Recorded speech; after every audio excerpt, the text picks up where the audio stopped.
lost touch with my soul. I had nowhere to turn, I had nowhere to go. Lost sight of my dream, thought it would be the end of me. We're here to celebrate 160 pound loss. Here is a young lady who has and still is traversed that void, that gap, and still moving forward to reach her goals, her fitness goals. So how you doing today, Tam? Describe the relationship you had with yourself, you know, before you started on this journey. How did you feel about you, you know, when you looked in the mirror? How did you feel health-wise, and what led up to this wonderful change for you? Health-wise, I wasn't happy with myself. There are certain things that I would do if I was stressing. I would eat. As far as loving myself, I still loved myself. However, I knew that the lifestyle that I was living wasn't a good lifestyle. Right. So. Right. So the decision to have the surgery. You have a lot of people that downplay the surgery without knowing everything that's involved. It's a serious decision.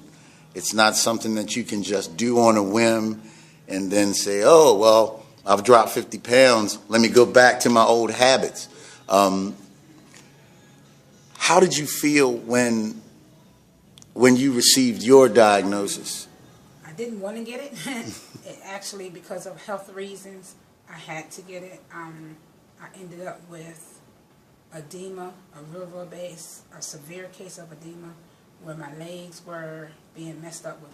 But not knowing that, being 17 pounds away from 400 pounds was harder to try to lose the weight than just the cutting back on what I'm eating. I wasn't doing any type of exercising or anything like that. My health started getting worse with my legs because I worked on cement all day with the juveniles. And so the doctor finally came to me a year or so afterwards and told me that if I did not do something fast and lose the weight and keep the weight off, that somewhere between 7 to 10 years I was going to end up getting the leg amputated. So that's when I said, you know what, I need to go ahead and take this serious and look into it. And I looked into it. If your BMI is over 50%, then it's best to get the gastric bypass, because if you get anything else, you're going to hit like a plateau. You're going to stop. You're going to stop losing weight, and then that's how you're going to end up regaining the weight back, because those tools aren't going to help you no more, because you're being able to go ahead and get the sleeve, the bariatric sleeve, and they stop at losing weight. Rather, if it was 50 pounds or 75 pounds and then go back to gaining weight, then they have to go and get a revision done. And then they have to go get the gastric bypass. So I said I wasn't going to do that. I said, no, if I'm going to do it, I'm going to do it this one time, and that's it. And that's why I got the gastric bypass. And what were some of the precursors to getting the surgery? I know you had to go through a screening process. Yes. And the first thing you have to do, you have to go through a 6-month weigh-in process. Every month for 6 months, you have to go in, weigh yourself in to see if you're at least trying to attempt to lose the weight. You also have to speak with a nutritionist and a psychiatrist, just to see if you're in good spaces and this is not going to take you and make you depressed or something. Great. What was your recovery time before? Like, how long from the surgery did you feel better to walking around? Did you start to see weight loss? My 2 weeks post-op, when I went for my 2 weeks to go see my doctor, I've lost 40 pounds from the date of the surgery to my 2-week checkup. Wow. Did you do anything different, or just healing? Just from the eating, from not being able to really eat anything. We do a 3-week puree food, soft food type stuff. And, after you had the procedure done, what were some of the challenges in maintaining the weight and actually losing the weight? Because you've lost 160 pounds. That's a whole person. Right. Where do you think that you went? And now it's actually 163 pounds. All right, now keep it moving. That's right. What's keeping me doing it is I don't want to go back to where I came from. I'm still not where I want to be, but I'm definitely not where I used to be. The weight loss itself is amazing. The healthy part is what I'm loving. I'm loving that I'm healthy. What's maintaining me is that I see that I can move without being tired.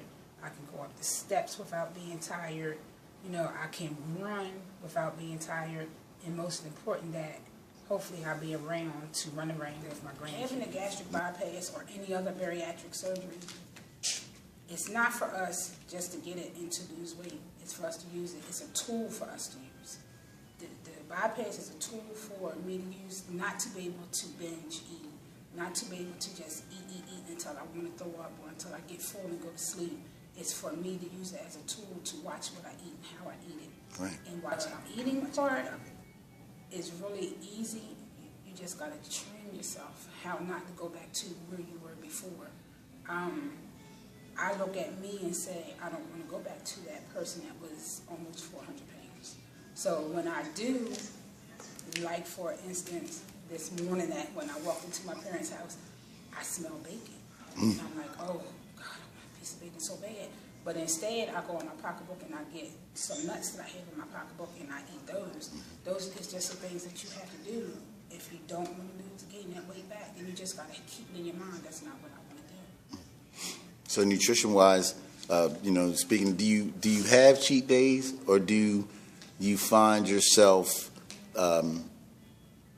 staying away from the foods that could lead you back down that darker path? How do you deal with your control on the days that you are allowed to have more? How does that translate for you? My cheat days come very few and far. When I do cheat, I still watch what I cheat with. That's right. Like some French fries. My daughter had some French fries. I took 3 of her French fries. For me, that's a cheat because I know before it would be I'm eating a whole box of French fries from McDonald's or something like that. But my real cheat days for me, I say would be a bag of big chips or something like that. And if I do it, it's definitely 1 or 2 days a week if I do it like that. Right. And you're the same person. You were the same person with the weight. That's the weight. If people see me, I always say it's a new me, but the same me. I know that's right. So how far did you decide, when was it, should I say, that you decided to get a personal trainer, and how has that impacted keeping the weight off and your progress? I decided when I first had my surgery I was going to get a personal trainer, and I did. However, it wasn't personal enough for me. They were more not into making sure that I was toning. They were just into, I think it was just more for themselves. Let that be another point. Fall in love, people, with your physician and your trainer. Find a trainer that has a great relationship with you, that understands where you need to go, where you want to go. Find a doctor who understands your level of activity and where it needs to be, so you're not misdiagnosed, and so you have a clear understanding. If you don't have a clear understanding, like any relationship, you might have to break up and find somebody else that's better for you. Told me about MMC and the guys in MMC, and I did a little bit of research, and I said, let me try it, because I need to tone up. I just didn't want to lose the weight and have all the excess skin or the excess fat just hanging there. I want to see, or take the easier way out and just go get it cut. I want to see what I can do to tone it up and make sure that I tried to at least tone it before I did any other type of surgeries on myself. Right. So who are you working with now? I'm working with Jaron Mitchell. Jaron.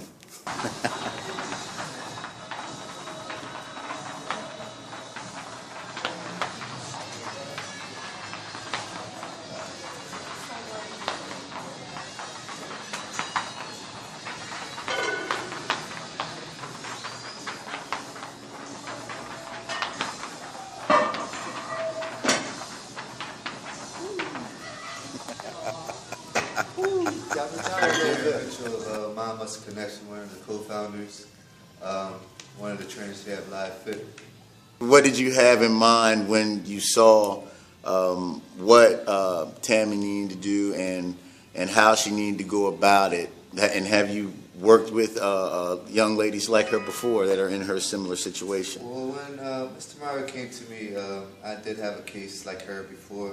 Not necessarily the surgery, but the goals that she was trying to reach, which was to tone up after the surgery and lose a few more pounds. So the program that I wrote up for her and things like that, I had some of it written down, but I also wanted to keep her entertained. With her starting off with a new trainer and things like that, I mean, us trainers know what we have to do to keep our clients and keep them happy and things like that. So I started off with a lot of body weight exercises and things like that. There was no weights at all. It was just high repetitions with the body weight and things like that. So we can tone and work those necessary muscles that never been worked before. I mean, she can tell you the first week or two that she was pretty sore afterwards because she never moved like that. Right. So it's not necessarily about the weight of how much you can lift and things like that. It's the right techniques and the right movements within that body. So if I'm working the lower body parts, I might do a push-pull type method, you know. So it's all about the trainer actually and what kind of creativity you can come up with. See, absolutely. So everybody knows having that trainer is paramount. You do not want to get lost. It's where people get discouraged when they start to flatline a trainer.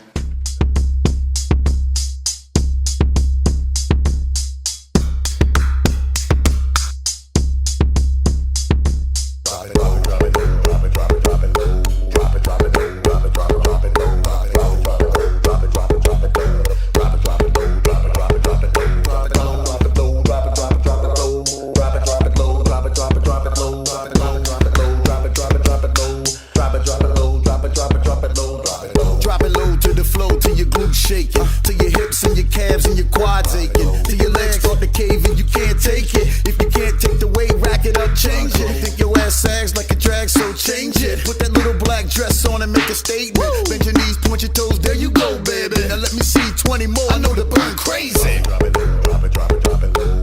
Drop it, drop it low, drop it, drop it, drop it low. Drop it low, drop it low, drop it, drop it, drop it low.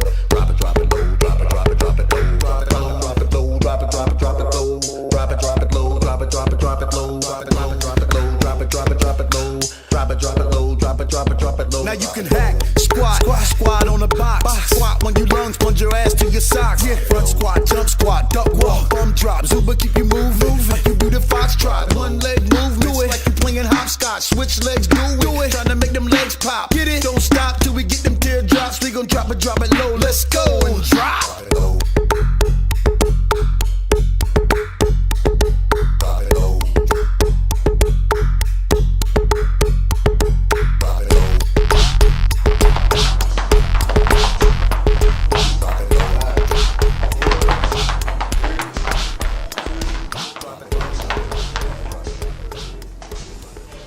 So what would you say to anyone who is looking to do this?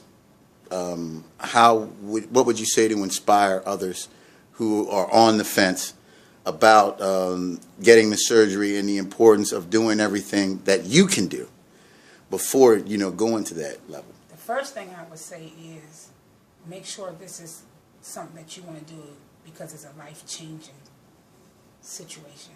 It definitely changes your life, and you have got to want it. You don't want to half-step with it because you want to make sure that you're getting everything from it. It's not to have done just to lose the weight. It's to have done so you can be a healthier you. And that's what I tell everybody. If you're going to do it, make sure you do it so it can be a healthier you, not because you want to be a prettier you. Right.